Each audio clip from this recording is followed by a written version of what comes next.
ಶಿವಮೊಗ್ಗ ಜಿಲ್ಲೆಯ ತೀರ್ಥಹಳ್ಳಿಯಲ್ಲಿ ಗುಡ್ಡ ಕುಸಿದು ಮೂವರು ನಾಪತ್ತೆಯಾಗಿದ್ದಾರೆ. ಶಿವಮೊಗ್ಗ ಜಿಲ್ಲೆಯ ತೀರ್ಥಹಳ್ಳಿಯಲ್ಲಿ ಗುಡ್ಡ ಕುಸಿತವಾಗಿದೆ, ಮೂವರು ನಾಪತ್ತೆಯಾಗಿದ್ದಾರೆ. ನಾಪತ್ತೆಯಾದಂಥ ಮೂವರು ಕೂಡ ಒಂದೇ ಕುಟುಂಬದ ಮೂಲದವರು, ಒಂದೇ ಕುಟುಂಬಕ್ಕೆ ಸೇರಿದವರು. ಶಿವಮೊಗ್ಗ ಜಿಲ್ಲೆಯ ತೀರ್ಥಹಳ್ಳಿಯ ಇಂದಿರಾನಗರದಲ್ಲಿ ನಡೆದಿರುವಂಥ ಘಟನೆ ಇದು. ನಿನ್ನೆ ತಡರಾತ್ರಿ 2 ಗಂಟೆ 30 ನಿಮಿಷ, ಇವತ್ತು ಬೆಳಗಿನ ಜಾವ ಅಂತ ಉಲ್ಲೇಖ ಮಾಡಬಹುದು. 2 ಗಂಟೆ 30 ನಿಮಿಷದ ಸುಮಾರಿಗೆ ಕುಸಿದಿರುವಂಥ ಗುಡ್ಡ ಇದು. ಗುಡ್ಡದ ಕೆಳಭಾಗದಲ್ಲಿ ಶೆಡ್ನಲ್ಲಿ ವಾಸವಿದ್ದಂಥ ಕುಟುಂಬ ಮಲ್ಲಿಕಾರ್ಜುನ್, ನಾಗವೇಣಿ ಮತ್ತೆ ಸಂತೋಷ್ ನಾಪತ್ತೆಯಾಗಿದ್ದಾರೆ. ಮಣ್ಣಿನ ಅಡಿ ಸಿಲುಕಿರೋ ಅಂತ ಮೂವರಿಗಾಗಿ ತೀವ್ರ ಶೋಧ ಕಾರ್ಯವನ್ನು ಈಗ ಮಾಡಲಾಗ್ತಾ ಇದೆ. ಪಕ್ಕದ ಶೆಡ್ನಲ್ಲಿದ್ದವರಿಗೆ ಗಾಯಗಳಾಗಿದೆ, ಅವ್ರನ್ನ ಆಸ್ಪತ್ರೆಗೆ ದಾಖಲಿಸಲಾಗಿದೆ. ಅರ್ಥಾತ್ ಗಾಯಾಳುಗಳನ್ನು ಈಗ ಆಸ್ಪತ್ರೆಗೆ ದಾಖಲಿಸಲಾಗಿದೆ. ತೀರ್ಥಹಳ್ಳಿಯ ಇಂದಿರಾನಗರದಲ್ಲಿ ಗುಡ್ಡ ಕುಸಿದು ಮೂವರು ಕಾರ್ಮಿಕರು ನಾಪತ್ತೆಯಾಗಿದ್ದಾರೆ. ತಡರಾತ್ರಿ 2:30 ವೇಳೆಗೆ ಮಳೆಯ ಅಬ್ಬರದ ಹೆಚ್ಚಾದಂಥ ಕಾರಣ ಆಗಿರುವಂಥ ಅವಘಡ ಇದು. ನೋಡ್ತಾ ಇದ್ದೀವಿ ದೃಶ್ಯಾವಳಿಗಳಲ್ಲಿ ನೋಡಿ, ಗುಡ್ಡ ಕುಸಿತದ ಪರಿಣಾಮ ಆಗಿರುವಂಥ ಅವಘಡ. ಈಗ ಈ ಮಣ್ಣಿನ ಅವಶೇಷಗಳ ಅಡಿಯಲ್ಲಿ ಮೂವರು ಸಿಲುಕಿದ್ದಾರೆ, ಒಂದೇ ಕುಟುಂಬದವರು. ಗುಡ್ಡದ ಕೆಳಭಾಗದಲ್ಲಿ ಶೆಡ್ನಲ್ಲಿ ವಾಸವಿದ್ದಂಥ ಕುಟುಂಬ ನಾಪತ್ತೆಯಾದವರು ಕೊಪ್ಪಳ ಜಿಲ್ಲೆಯವರು, ಕೊಪ್ಪಳ ಜಿಲ್ಲೆಯ ಕೊಕ್ಕೆರೆಗಾರು ಗ್ರಾಮದವರು ಅಂತ ಹೇಳಲಾಗ್ತಾ ಇದೆ. 35 ವರ್ಷದ ಮಲ್ಲಿಕಾರ್ಜುನ್, 28 ವರ್ಷದ ನಾಗವೇಣಿ, 3 ವರ್ಷದ ಸಂತೋಷ್ ನಾಪತ್ತೆಯಾಗಿರುವಂಥದ್ದು ಅನ್ನೋದು ಈಗ ಪ್ರಾಥಮಿಕವಾಗಿ ತಿಳಿದು ಬರ್ತಾ ಇದೆ. ಮಣ್ಣಿನ ಅಡಿಯಲ್ಲಿ ಸಿಲುಕಿರೋ ಅಂಥ ಮೂವರಿಗಾಗಿ ತೀವ್ರ ಶೋಧ ಕಾರ್ಯ ಆಗ್ತಾ ಇದೆ. ಪಕ್ಕದ ಶೆಡ್ನಲ್ಲಿ ಇದ್ದವರಿಗೆ ಗಂಭೀರ ಗಾಯಗಳಾಗಿದೆ. ಜಯಚಾಮರಾಜೇಂದ್ರ ಆಸ್ಪತ್ರೆಗೆ ಗಾಯಾಳುಗಳನ್ನು ರವಾನಿಸಿ ಅವ್ರಿಗೆಲ್ರಿಗೂ ಕೂಡ ಈಗ ಟ್ರೀಟ್ಮೆಂಟ್, ಚಿಕಿತ್ಸೆಯನ್ನು ನೀಡಲಾಗ್ತಾ ಇದೆ. ತಡರಾತ್ರಿ 2:30 ಸುಮಾರಿಗೆ ಆಗಿರೋ ಅಂಥ ಅವಘಡ. ಶಿವಮೊಗ್ಗ ಜಿಲ್ಲೆಯ ತೀರ್ಥಹಳ್ಳಿಯ ಇಂದಿರಾನಗರದಲ್ಲಿ ಗುಡ್ಡ ಕುಸಿದ ಪರಿಣಾಮ ಒಂದೇ ಕುಟುಂಬದ ಮೂವರು ಮಣ್ಣಿನ ಅಡಿಯಲ್ಲಿ ಸಿಲುಕಿದ್ದಾರೆ. ಅವ್ರನ್ನ ಹುಡುಕುವಂಥ ಕಾರ್ಯ, ಶೋಧ ಕಾರ್ಯ ಆಗ್ತಾ ಇದೆ. JCBಯ ಸಹಾಯವನ್ನು ಪಡೆದುಕೊಂಡು ಮಣ್ಣಿನ ಅವಶೇಷಗಳ ಅಡಿಯಲ್ಲಿ ಸಿಲುಕಿರೋ ಅಂಥ ಒಂದೇ ಕುಟುಂಬದ ಮೂವರನ್ನ ಈಗ ಪತ್ತೆ ಹಚ್ಚುವಂಥ ಕೆಲಸ ಆಗ್ತಾ ಇದೆ. ಮೂವರು ಕೂಡ ಒಂದೇ ಕುಟುಂಬಕ್ಕೆ ಸೇರಿದವರು, ಮೂಲತಃ ಕೊಪ್ಪಳದ ಕೊಕ್ಕೆರೆಗಾರು ಪ್ರದೇಶದವರು ಅಂತ ಹೇಳಲಾಗ್ತದೆ. 35 ವರ್ಷದ ಮಲ್ಲಿಕಾರ್ಜುನ್, 28 ವರ್ಷದ ನಾಗವೇಣಿ, 3 ವರ್ಷದ ಸಂತೋಷ್ ನಾಪತ್ತೆಯಾಗಿರೋ ಅಂಥದ್ದು. ಗಂಡ ಹೆಂಡತಿ ಮಗು ಅಂತ ಅನಿಸುತ್ತೆ ಪ್ರಾಬಬ್ಲಿ. ಮೂವರು ಕೂಡ ಈಗ ಸಿಲುಕಿದ್ದಾರೆ ಮಣ್ಣಿನ ಅವಶೇಷಗಳ ಅಡಿಯಲ್ಲಿ. ಅವ್ರನ್ನ ಹುಡ್ಕೋ ಅಂತ ಕೆಲಸ ಆಗ್ತಾ ಇದೆ. ಹೆಚ್ಚಿನ ಮಾಹಿತಿ ನೀಡ್ತಾರೆ ನಮ್ಮ ಪ್ರತಿನಿಧಿ ಪ್ರಸನ್ನ. ಈಗ ದೂರವಾಣಿ ಸಂಪರ್ಕಕ್ಕೆ ಸಿಕ್ಕಿದ್ದಾರೆ. ಪ್ರಸನ್ನ, ಈಗ ಒಂದೇ ಕುಟುಂಬದ ಮೂವರು ಮಣ್ಣಿನ ಅವಶೇಷಗಳ ಅಡಿಯಲ್ಲಿ ಸಿಲುಕಿದ್ದಾರೆ ಅನ್ನೋ ಒಂದು ಮಾಹಿತಿ ಇದೆ. ಈಗ ಬೆಳಗ್ಗೆ ಆಗಿದೆ, ಶೋಧ ಕಾರ್ಯ ಆರಂಭ ಆಗಿದೆಯಾ? ಏನಾದರೂ ಕುರುಹುಗಳು, ಸುಳಿವು ಸಿಗ್ತಾ ಇದೆಯಾ? ಹೇಗೆ ಪ್ರಸನ್ನ? ಮತ್ತೊಂದು ಮಲೆನಾಡಿನ ಇತ್ತೀಚಿನ ವರ್ಷಗಳಲ್ಲಿ ಮಲೆನಾಡಿನಲ್ಲಿ ದರೆ ಕುಸಿತ ಪ್ರಕರಣಗಳು, ಮಣ್ಣಿನ ಗುಡ್ಡದ ಕುಸಿತಗಳು ಪ್ರಕರಣಗಳು ಸಾಕಷ್ಟು ನಡೀತಿರುವಂಥದ್ದು ಗಮನಿಸಬಹುದಿದೆ. ಕೇವಲ 1-2 ತಿಂಗಳ ಹಿಂದ್ಗಡೆ ಅಷ್ಟೇ ಹೊಳಸನಗರ ತಾಲೂಕಿನ ಹುಲ್ಕಲ್ ಘಾಟ್ನಲ್ಲಿ ಏನು ಘಾಟ್ ಪ್ರದೇಶದಲ್ಲಿ ಕಾಮಗಾರಿ ನಡೀತಾ ಇತ್ತು. ಆ ಸಂದರ್ಭದಲ್ಲಿ ಕೂಡ ಮಣ್ಣು ಕುಸಿದ್ಬಿಟ್ಟು 4 ಜನ ಕಾರ್ಮಿಕರು, ಕೊಪ್ಪಳದ ಆ ಕಡೆ ಉತ್ತರ ಕರ್ನಾಟಕ ಭಾಗದ ಕಾರ್ಮಿಕರು ಕೂಡ ದುರ್ಮರಣವನ್ನು ಅರ್ಪಿದ್ರು. ಆ ಒಂದು ಘಟನೆ ಮರೆಮಾಚುವ ಮುನ್ನನೇ ಇವತ್ತು ಅದೇ ಆ ಭಾಗದಿಂದನೇ ಬದುಕಿಗೋಸ್ಕರ ಕಟ್ಕೊಳ್ಳೋಕಂತ ಬಂದಂತಹ ತೀರ್ಥಹಳ್ಳಿ ಪಟ್ಟಣದಲ್ಲಿ ನೆಲೆಸ್ಬಿಟ್ಟು ಸುತ್ತಮುತ್ತ ಕೆಲಸ ಮಾಡ್ಕೊಂಡು ಜೀವನ ನಿರ್ವಹಣೆ ಮಾಡ್ತಾ ಇದ್ದಂತ ಕುಟುಂಬದವರು ಇವತ್ತು ಅಂದ್ರೆ ಆ ಒಂದು ಮಣ್ಣಿನ ಅಡಿ ಸಿಕ್ಬಿಟ್ಟು ತಮ್ಮ ಬದುಕನ್ನ ಅಂದ್ರೆ ಸಾಕಷ್ಟು ಈಗ ಸಾವಿನ ನಡುವೆ ಹೋರಾಟ ಮಾಡ್ತಿರುವಂತದ್ದು. ಈ ಒಂದು ಘಟನೆ ತಡರಾತ್ರಿ 2:30ಗೆ ನಡೆದಿದೆ ಅಂತ ಬಿಟ್ಟು ಹೇಳಲಾಗ್ತದೆ. ಯಾಕಂದ್ರೆ ಕಳೆದ 1-2 ದಿನಗಳಿಂದ ತೀರ್ಥಹಳ್ಳಿ ಭಾಗದಲ್ಲಿ ಅಂದ್ರೆ ತುಂಬಾ ಒಳ್ಳೆಯ ರೀತಿಯ ಮಳೆ ಆಗ್ತಿರೋದ್ರಿಂದ, ಆಗುಂಬೆ ತೀರ್ಥಹಳ್ಳಿ ಭಾಗದಲ್ಲಿ ಒಳ್ಳೆಯ ರೀತಿಯ ಮಳೆ ಆಗ್ತಿದೆ. ಹಾಗಾಗಿ ನಿರಂತರ ಮಳೆಗೆ ಬಹುತೇಕ ಮಣ್ಣಿನ ಮೇಲ್ಪದರ ಸಡಿಲಾಗ್ಬಿಟ್ಟು ಈ ಒಂದು ಪ್ರಕರಣ ನಡೆದಿದೆ ಅಂತ ಬಿಟ್ಟು ಹೇಳಲಾಗ್ತಿದೆ.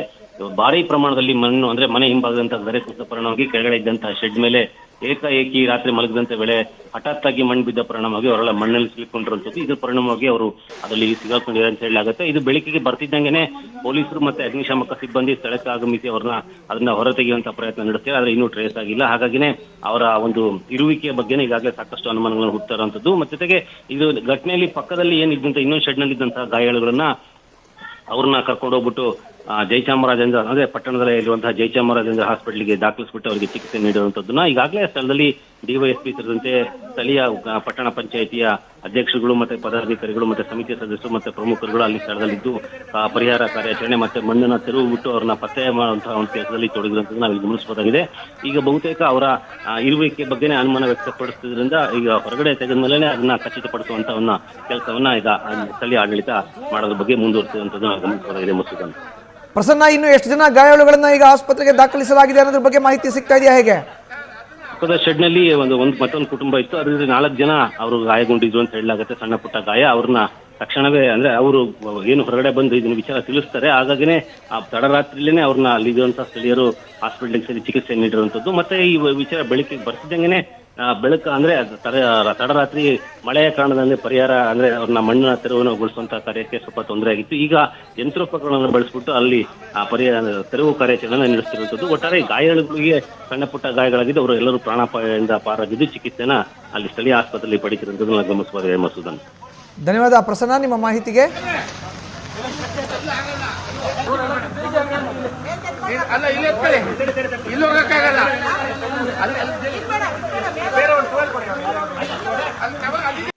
ನಾನು ಇಂಥ ದುರಂತ ಯಾವತ್ತೂ ನಡಿಬಾರ್ದು. ಈಗ ಆಕಸ್ಮಿಕವಾಗಿ ನಡೆದೋಗಿದೆ. ಏನು ಅಂತ ಹೇಳಿದ್ರೆ ಅಲ್ಲಿ ದರೆ ಕುಸಿತ ರಾತ್ರಿ 3:30 ಗಂಟೆಗೆ ಆಗಿದೆ. ರಾತ್ರಿ 3:30 ಗಂಟೆಗೆ ಏನಾಯ್ತು ಅಂದ್ರೆ ಒಂದು ಕಲ್ಲು ಬಂದು ಆ ಶೆಡ್ ಮೇಲೆ ಬಿತ್ತು. ಶೆಡ್ ಮೇಲೆ ಬಿದ್ರು ಕೂಡಲೇ ಅವರು ಅದ್ರೊಳಗಿದ್ದವರು ಶಬ್ದ ಆದ್ರು ಕೂಡ ಎಲ್ಲ ಹೊರಗಡೆ ಓಡ್ ಬಂದ್ರು. ಅವ್ರ ಪಕ್ಕದಲ್ಲೇ ಮಲಗಿದವನೊಬ್ಬ ಅವ್ರಿಗೆ ಎಫ್ಸಿ ಅವ್ರ ಪಾಪ ಎದ್ದು ಹೊರಗಡೆ ಬರೋದ್ರ ಅಷ್ಟರೊಳಗೆ ಪೂರ ಮಾಡಿ ಅವ್ರ ಮೇಲೆ ಬಿದ್ದ್ಬಿಡ್ತು, ಬಿಲ್ಡಿಂಗೇ ಬಿದ್ದ್ಬಿಡ್ತು ಅವ್ರ ಮೇಲೆ. ಹಾಗಾಗಿ ಅವ್ರು 3 ಜನ ಅಡಿ ಉಳಿದ್ರು. ಈಗ 3:30 ಗಂಟೆಯಿಂದ ಇಷ್ಟೋ ತನಕ ಟ್ರೈ ಮಾಡಿ ಈಗ ಒಬ್ಬನಿಗೆ ಕರೆದು ತಗೊಂಡೋಗಿ ಗೌರ್ಮೆಂಟ್ ಆಸ್ಪತ್ರೆ ಬಿಟ್ಟಿದೀವಿ. ಗೌರ್ಮೆಂಟ್ ಆಸ್ಪತ್ರೆಯಲ್ಲಿ ಅವರಿಗೆ ಏನಾಗಿದೆ, ಸ್ವಲ್ಪ ಲೋ BP ಆಗಿದ್ರಿಂದ ಅವನಿಗೆ ಮತ್ತೆ ಕಾಲು ಮುರಿದಿದ್ರಿಂದ ಅವನಿಗೆ ಶಿವಮೊಗ್ಗ ಕಳಿಸ್ಲಿಕ್ಕೆ ಮೆಸೇಜ್ ಮಾಡು. ನಾವು ಶಿವಮೊಗ್ಗಕ್ಕೆ ಕಳಿಸ್ಕೊಟ್ಟು ಈಗ ಮತ್ತೆ ಬಂದಿದ್ದೀನಿ ನಾನು ಇಲ್ಲಿಗೆ. ಘಟನಾ ಸ್ಥಳದಲ್ಲಿ ಪೊಲೀಸ್ನವ್ರದ್ದು ಕಾರ್ಯನಿರತ ಹೇಳುವಂತದ್ದಲ್ಲ ಅದು. ಅಂತ ಒಂದು ಒಳ್ಳೆ ಕೆಲಸ ಮಾಡ್ಯಾರೆ. ಲೋಕೇಶ್ ಅಲ್ವಾ, ಲೋಕೇಶ್ ಅಂತ ಹೇಳಿ ನಮ್ಮ 1 and 2 ಅವ್ರದ್ದು ಅಧಿಕ ಒಂದು ಹೇಳುವಂತದ್ದೇ ಅಲ್ಲ ಅದು. ಅಷ್ಟು ಒಳ್ಳೆ ಕೆಲಸ ಮಾಡಿ ಅವನಿಗೆ ಹೊರಗಡೆ ಅಂತ ವ್ಯವಸ್ಥೆ ಮಾಡಿದ್ದಾರೆ. ಮತ್ತೆ ನಮ್ಮ ಅಗ್ನಿಶಾಮಕ ದಳ ಅವರು ಪೂರ ಬೆಳಿಗ್ಗೆ 3 ಗಂಟೆಯಿಂದನೂ ಸತತವಾಗಿ ಅವ್ರು ಕೆಲಸ ಮಾಡಿ ಅವ್ರ ಸಮೇತ ಒಳ್ಳೆ ಕೆಲಸ ಮಾಡಿದ್ದಾರೆ. ಸ್ಥಳೀಯರಿಂದನೂ ಒಳ್ಳೆ ಸ್ಪಂದನೆ ಸಿಕ್ಕಿದೆ. ಸ್ಥಳೀಯರಿಗೆ ಈ ತರ ದುರ್ಘಟನೆ ಆಗ್ಬಾರ್ದಿತ್ತು. ಆದ್ರಿಂದ ನಾವೆಲ್ಲರಿಗೆ ಕರ್ಕೊಂಡ್ ಬಂದು ಇಲ್ಲೊಂದ್ ಕಡೆ ಕೂರ್ತಿದೀವಿ. ಅವರಿಗೆ ಟಿಫನ್ ವ್ಯವಸ್ಥೆ ಕೂಡ ಈಗ ಪಟ್ಟಣ ಪಂಚಾಯತಿ ಮಾಡಕ್ಕೆ ನಾನೆಲ್ಲ ವ್ಯವಸ್ಥೆ ಮಾಡಿದೀನಿ. 3:30 ಗಂಟೆಗೆ ನನಗೆ ಕಾಲ್ ಬಂತು. ಇಲ್ಲಿ ಪಕ್ಕದ ಮನೆಯವರು ನನಗೆ ಕಾಲ್ ಮಾಡಿದ್ರು, ಈ ತರ ಆಗಿದೆ ಅಂತೇಳಿ. 2 ದಿನದಿಂದ ಸುರಿದಂತ ಮಳೆಯಲ್ಲಿ ಈ ತರ ಆಗಿರೋದು ತುಂಬಾ ದುರದೃಷ್ಟಕರ. ಅದು ಎಲ್ಲೆಲ್ಲೋ ಕೇಳ್ತಾ ಇದ್ವಿ ನಾವು, ಈಗ ಇಲ್ಲಿ ಕೇಳಿ ತುಂಬಾ ಬೇಸರ ಆಗಿದೆ. ಅದೇ ಅವರು ರಮೇಶ್ ಗೌಡ್ರು ಅನ್ನೋರು ಅವ್ರ ಮನೆ ಬ್ಯಾಕ್ ಸೈಡ್ ಮಣ್ಣು ಮತ್ತೆ ದರೆ ಕುಸಿದು ಅವ್ರ ಮನೆ ಮೇಲೂ ಬಿದ್ದು ಅವ್ರ ಮನೆ ಫುಲ್ ಹಾನಿಯಾಗಿದೆ. ಅವ್ರ ಮನೆ ರಮೇಶ್ ಗೌಡ್ರಿಗೆ ಸ್ವಲ್ಪ ಪೆಟ್ಟಾಗಿದೆ, ಮೈ ಕೈಗೆಲ್ಲ ಪೆಟ್ಟಾಗಿದೆ. ಅವ್ರ ಮನೆ ಪಕ್ಕದಲ್ಲಿ ಕೆಲವರು ಬಯಲುಸೀಮೆ ಸೈಡ್ನವರು ಇಲ್ಲಿ ಹೊಟ್ಟೆಪಾಡಿಗಾಗಿ ಬಂದು ಮಣ್ಣು ಕೆಲಸ, ತೋಟದ ಕೆಲಸ ಎಲ್ಲ ಮಾಡುವಂತವ್ರು. ಒಂದ್ ಫ್ಯಾಮಿಲಿ 7-8 ಫ್ಯಾಮಿಲಿ ಇತ್ತು. ಅದ್ರಲ್ಲಿ ಒಂದ್ ಫ್ಯಾಮಿಲಿ ಈಗ ಮಣ್ಣಡಿ ಸಿಕ್ಕಾಕೊಂಡಿದ್ದಾರೆ ಅನ್ನೋದು ನಮ್ಗೆ ಗೊತ್ತಾಗಿದೆ. ಅದನ್ನ ಸ್ಥಳೀಯರು ಮತ್ತೆ ನಾನು 3:30 ಗಂಟೆಗೆ ನಾನು ಪೊಲೀಸು ಮತ್ತೆ ಫೈರ್ ಇಂಜಿನ್ ಅವರಿಗೆ ಎಲ್ಲರಿಗೂ ಕಾಲ್ ಮಾಡಿದ್ದೆ. ತಕ್ಷಣ ಸ್ಪಂದಿಸಿದ್ದಾರೆ. ಬಂದು ಅವರು ಒಬ್ರನ್ನ ರೆಸ್ಕ್ಯೂ ಮಾಡಿ ಈಗ ಹಾಸ್ಪಿಟ್ಲಿಗೆ ಕರ್ಕೊಂಡು ಹೋಗಿದ್ದಾರೆ. ಕಾಲಿಗೆ ಪೆಟ್ಟಾಗಿದೆ ಅನ್ನೋದು ಗೊತ್ತಾಗ್ತಾ ಇದೆ. ಇನ್ನು ಸ್ಥಳೀಯರು ಮತ್ತು ಪೊಲೀಸು, ಫೈರ್ ಇಂಜಿನ್, ನಮ್ಮ ಪಟ್ಟಣ ಪಂಚಾಯಿತಿ 3:30 ಗಂಟೆಗೆ ನಾನು ಚೀಫ್ ಆಫೀಸರಿಗೆ ಕಾಲ್ ಮಾಡಿದಾಗ ತಕ್ಷಣ ಅವ್ರು ಸ್ಪಂದಿಸಿ ಅವರು ನಮ್ಮ ಅಧ್ಯಕ್ಷರು, ವಾರ್ಡ್ ಕೌನ್ಸಿಲರ್ ಅಸಾದಿ ಎಲ್ಲರೂ ಬಂದು ಪರಿಹಾರ ತೆಗೆಯುವಂತ ಕೆಲಸವನ್ನು ಮಾಡ್ತಾ ಇದ್ದಾರೆ.